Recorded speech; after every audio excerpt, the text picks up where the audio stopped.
और ये जो हमारा यू शेप्ड वाला है इसे कहते हैं नीगस आर्टरी फोर्सेप्स, ठीक है। सो याद रहेगा, ये जो है स्ट्रेट बकेट आर्टरी फोर्सेप्स, ये कर्व बकेट आर्टरी फोर्सेप्स और ये नीगस आर्टरी फोर्सेप्स। क्या यूज़ होता है? To catch the bleeder. इन सब से क्या करते हैं, अब जैसे ओल्ड कैविटी हमने जब टॉन्सिल निकाल दिया, ठीक है, ब्लीडिंग हो रहा है कहीं से, तो हमें वेन दिख गया, तो क्या करेंगे, ये मान लो ये वेन है, इसको हम लोग पकड़ के प्रेस कर देते हैं, ठीक है, तो यहाँ से ओजिंग होना बंद हो गया।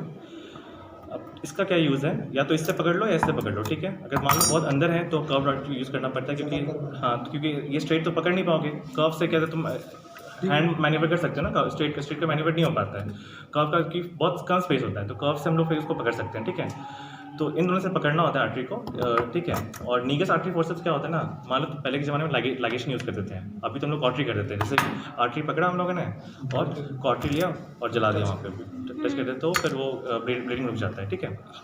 पहले के ज़माने में क्या होता है, नीगस आर्टरी फोर्सेप्स से ना इसको रिप्लेस करते थे। जैसे पकड़ लिया हमने इसको यहाँ पे, तो नॉट देना होता है, नॉट देने के लिए ना पहले हम लोग इसको है ना वो रिप्लेस कर दिया, और जब सूचर लगा देते तो इसके स्लाइड कर सकते थे, कर्व्ड है ना ऐसे, तो स्लाइड हो जाता था। मैं अभी लगा के दिखा नहीं पाऊंगा यहाँ पे, मतलब कि तुम इसका कर्वेचर देख रहे हो ना, तो यहाँ पे एंड तक है ना ये घूम जाता है यहाँ पे, जो सूचर किया हम लोगों ने, तो यहाँ पे ना इसका ब्लड वेसल वो यहाँ पे रोटेट करके टाइट हो जाता है। स्ट्रेट और कर्व डालने में नहीं हो पाता है वो, ठीक है। इसका बेस मतलब सूचर नहीं हो पाता है, समझ गया ना, तो समझ ये चीज़ है। क्या नाम है इसका? Negus artery forceps, use as a replacement forceps for suturing, ठीक है। और ये हो गया तुम्हारा बकेट्स, स्ट्रेट और कर्व आर्टरी फोर्सेप्स, ठीक है। ये तुम्हारे टॉन्सिल इंस्ट्रूमेंट्स हो गए सारे। इसे कहते हैं हम लोग स्पॉन्ज होल्डिंग फोर्सेप्स, ठीक है। सेरेशन प्रेजेंट होता है, सबसे बड़ा वाला जो भी होगा ये है स्पॉन्ज होल्डिंग, ठीक है। क्या होता है? पार्ट प्रिपरेशन के लिए, ठीक है। कभी हाँ, वही पार्ट प्रिपरेशन पेंट करना हो गया, ठीक है। और कभी कभी टिश्यू रिट्रैक्ट करने के लिए किसी बड़ी सर्जरी में जब खोलते हैं, तो जैसे एनडी पे तो यूज़ नहीं होता है, इसमें बस कब यही है कि पार्ट प्रिपरेशन करना, लेकिन इसके अदर यूजेस पूछते हैं, टिश्यू रिट्रैक्ट करने के लिए हो गया, ठीक है। और हाँ, ब्लीडिंग वगैरह से नहीं, ब्लीडिंग वगैरह से नहीं होता है, यही यूज़ है इसका, ठीक है। ये हमारा क्या है? Saint Clair Thomson adenoid curette with guard, ठीक है। इसमें एक हमारा दे रखा है गार्ड, यहाँ पे खुल जाता है, ठीक है।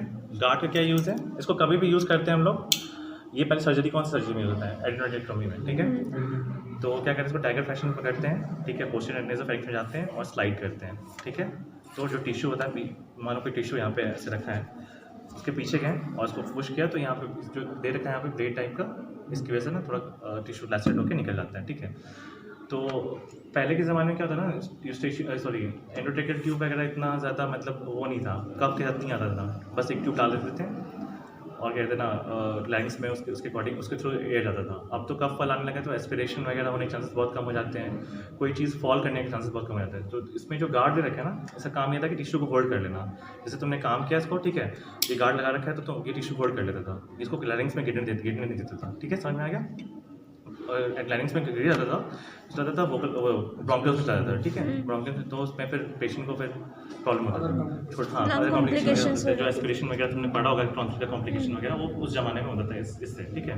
और अब तो और इससे भी प्रिकॉशन, एक तो कफ तो हमने कर ही दिया उसको, एंडोट्रेकियल ट्यूब को, उसके ऊपर हम लोग रेबन गॉज डाल सकते हैं पूरा, जहाँ पे जैसे ल्यूमेन है, ये वो वोकल कॉर्ड्स हो गए, ठीक है, ट्यूब डाल दिया इसके अंदर, तो इसके चारों ट्यूब के चारों है ना हम लोग वो डाल देते हैं रेबन गॉज, ताकि कोई ब्लड जा रहा है वो सब सोख करे, पहले वो सोख करे, उसके बाद अगर थोड़ा सा उसके बाद ही बचता है तो फिर एंडोट्रेकियल ट्यूब जो होता है वो उसका जो कफ पार्ट होता है वो तो रिटेन करता है उसको, सिक्रेशन को, ठीक है।